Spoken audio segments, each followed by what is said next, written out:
1988 में महाराष्ट्र में आपने एक सत्याग्रह आंदोलन का भी नेतृत्व किया था जिसका नाम था गोवा हो या गुवाहाटी, अपना देश अपनी माटी। तो इस माटी के प्रति ऐसे समर्पित विभूति और समर्पित व्यक्तित्व को हम नमन करते हैं और आपके करतल ध्वनि के साथ उनसे निवेदन करते हैं आदरणीय श्याम जाजू से कि वे इस अवसर पर अपने संबोधन से हम सबको कृतार्थ करें। अपने उद्बोधन के लिए पधारे श्री श्याम जाजू जी।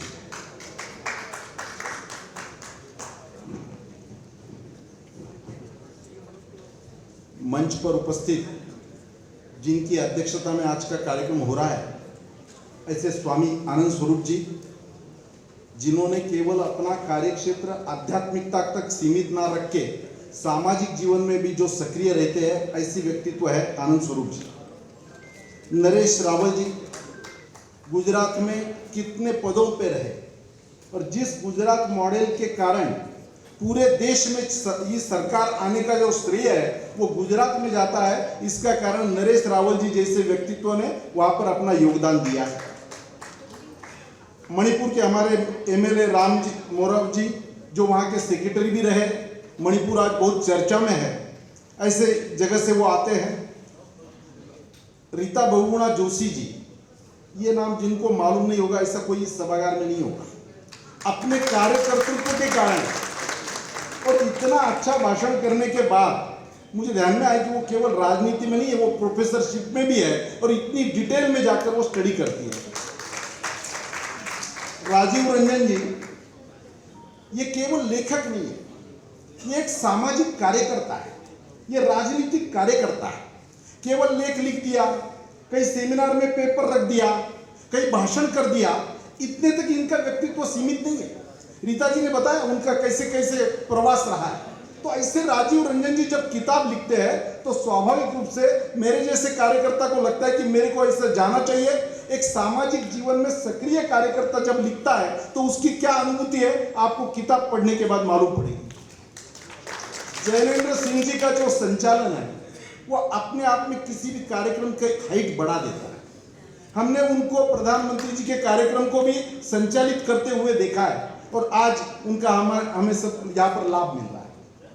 जो दो किताबें राजीव रंजन जी की आज यहाँ पर विमोचित हुई है, एक अच्छी बात उन्होंने की, दिल्ली के राजनीति में राजनेताओं के लिए कुर्सियां कम पड़ती है। राजीव जी आपके कार्यक्रम में ऑडियंस के लिए भी कुर्सियां कम पड़ रही हैं। कार्यक्रम तो बहुत होते हैं पर ऐसे कार्यक्रमों में जिस प्रकार का जो ऑडियंस मैं यहाँ पर देख रहा हूँ यह ऐसा नहीं मिलता किसी को।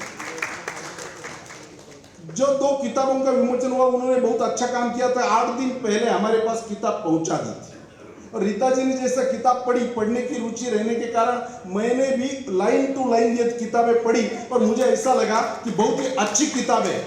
नहीं तो मोदी जी पर किताबें क्या कम है क्या भाई? मोदी जी के जीवन पर जब वो सीएम थे, पहली किताब जो मधु किश्वर ने लिखी थी और पूना में उसका विमोचन हुआ था, उस कार्यक्रम में भी मैं था। वो मोदी जी के जीवन की पहली किताब थी, तब तक किताब नहीं थी। और आज विश्व में सबसे ज्यादा जिनके बारे में किताबें छपी है, लोग पढ़ रहे हैं और ज्यादा सर्कुलेट हो रही है, ऐसे देश के प्रधानमंत्री नरेंद्र मोदी जी है। इसलिए राजीव जी को मैं धन्यवाद देता हूं।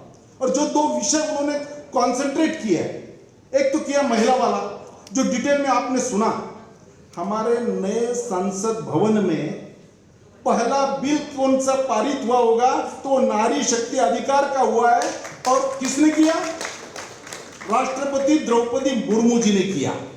इससे एक मैसेज जाता है। मोदी जी कोई भी काम करते हैं उसका एक मैसेज होता है, वो डिटेल सोचते हैं, उसमें क्या निकालना है ये भी वो देखते हैं। तो मुझे ऐसा लगता है महिलाओं के बारे में क्या करना छोड़ा उन्होंने।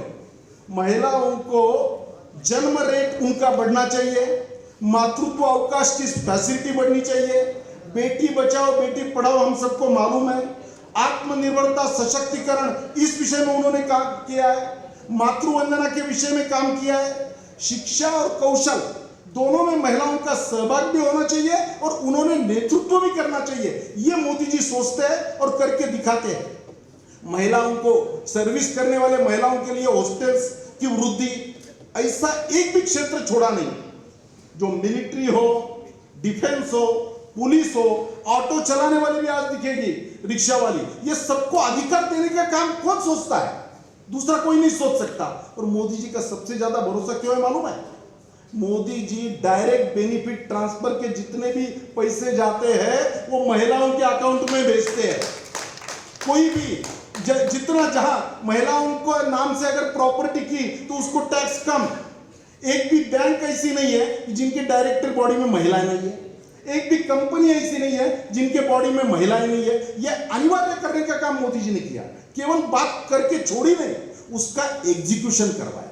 और उनको मालूम है महिलाएं तो दो बातों के लिए जानी जाती है, सबसे फास्ट कम्युनिकेशन किसका होगा तो ईमेल, और दूसरा फीमेल, सबसे फास्ट। मुझे तो इसका अनुभव मेरे घर में भी आता है। मुझे एक आध बात एरिया के लोगों को कहनी होगी तो मैं धीरे से पत्नी को रात को बताता हूँ और यह बोलता हूँ ये केवल आपके लिए, किसी को बताना नहीं है। बाद में मुझे 8 दिन बाद मुझे मालूम हो जाता है, पूरे मोहल्ले को वो बात मालूम हो गई है। तो ये फास्ट कम्युनिकेशन, फास्ट अपने घर की चिंता करना, संवेदनशीलता से काम करना, ये जो गुण महिलाओं ने दिया है ना, ये इनहेरेंट क्वालिटी है उनकी। और ये मोदी जी ने देखकर उसको समाज जीवन में लाने का काम किया है। ये सब बातों का उल्लेख राजीव रंजन जी की किताब में है। जहां तक विदेश नीति की बात है, हम जान सकते हैं इस देश में पहली बार ऑस्ट्रेलिया के प्रधानमंत्री आते हैं, उनको भगवत गीता भेंट दी जाती है। जापान के प्राइम मिनिस्टर आते हैं, उनको गंगा आरती के लिए लिया जाता है। पूरे विश्व में फास्टेस्ट ग्रोइंग इकोनॉमी में जिनका तीसरा नंबर है, एक समय इस देश की प्रधानमंत्री इंदिरा गांधी को और अपने देश के उस टाइम के चीफ सेक्रेटरी को 45 मिनट वॉशिंगटन में बाहर व्हाइट हाउस में वेट करना पड़ा था। क्यों? भारत का प्रधानमंत्री जाता था तो कटोरा लेके जाता था, अपनी समस्याओं का पिटारा लेके जाता था, हमें मदद करो, हम गरीब हैं, हमें अन्याय चाहिए। आज वो स्थिति नहीं है। मोदी जी जहां जाते हैं वो रशिया वाले भी उनको मिलने के उत्सुक है, अमेरिका वाले भी मिलने को उत्सुक है, और उनमें कंपटीशन की कौन ज्यादा मोदी के नजदीक है। ये मोदी का ब्रांड पूरे विश्व में है। विदेशों में जो लोग हैं उनको इसका ज्यादा एहसास होता है। भारत के आदमी के पासपोर्ट की क्या कीमत है। हम भी लोग, कई लोग जाते हैं विदेशों में, जाते तो देखते अच्छा आप कहां से?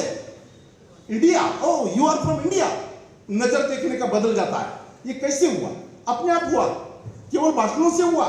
अपने कार्य कर्तृत्व के कारण मोदी जी ने ये जो पूरे देश में किया और अपना एजेंडा पूरे देश को फॉलो करने को लगाया।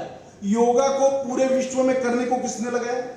आतंकवाद के विरोध बोलकर पूरे हमारे आतंकवाद लड़ाई को पूरा विश्व का समर्थन लेने का काम किसने किया? कितनी सोच है। एक ही टाइम अभी जिसका उल्लेख हुआ रशिया यूक्रेन युद्ध का, कि ऐसे युद्ध में आज विश्व के इतिहास में पहली बार होता है। युद्ध कभी बंद होता है क्या रास्ते में? ये कोई धर्म युद्ध चल रहा है क्या कि सूर्योदय से सूर्यास्त चलेगा और रात को छुट्टी और कल वापस शुरू? ऐसा नहीं है। ये मोदी जी के कहने से होता है। इसलिए भारत के लोग तिरंगा झंडा यही पासपोर्ट मानकर, यही वीसा मानकर पूरे देश में लाने की ताकत मोदी जी रखते हैं। ये उनकी विदेश नीति है। उन्होंने पहले ही कहा था हमारे पास कोई आंख ऊंची कर कर देख नहीं सकेगा और हम भी किसी के नीचे हमारी आंख झुका कर नहीं देखेंगे।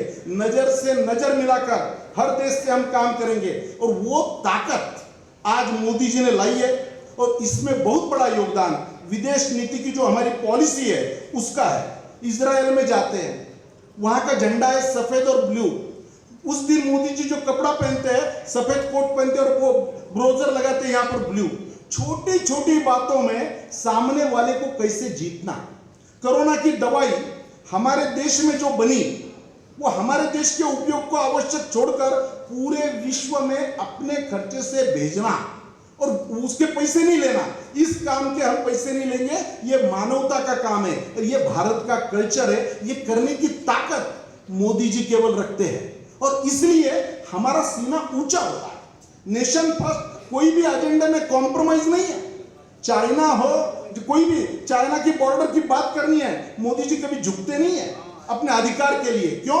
देश के लिए समर्पित इस प्रकार का व्यक्तित्व जब रहता है तो वो इस प्रकार की बातें करता है। साइबर सिक्योरिटी है, बाकी सब विषयों में जिसमें हम विश्व में अपना कंट्रीब्यूशन कर सकते हैं, ये सब बातें मोदी जी ने कर विदेश नीति में इस प्रकार का आह्वान किया है कि भारत आज क्या कह रहा है, इस पर पूरे विश्व का ध्यान होता है। इजराइल भी हमारा सम्मान करता है, रशिया भी हमारा सम्मान करता है और अमेरिका भी हमारा सम्मान करता है। पूरे भारतीयों का गौरव बढ़ा है। पूरे देश विदेश में ये माथा ऊंचा करने का काम देश के प्रधानमंत्री जी के नेतृत्व में, उनके पॉलिसी के कारण जो हुआ है, इन सब बातों का समावेश राजीव रंजन जी ने अपनी किताब में किया है। इसलिए बहुत ही दो महत्वपूर्ण पहलू उन्होंने यहाँ पर लाए हैं। मैं उनको पुनश्च एक बार धन्यवाद देता हूं कि एक अच्छी किताबें उन्होंने पढ़ने लिखने वालों के लिए उपयोगी रहेगी, इस प्रकार की किताबों का निर्माण किया है और ऐसे कार्यक्रम में हमें बुलाया। बहुत बहुत धन्यवाद। नमस्कार।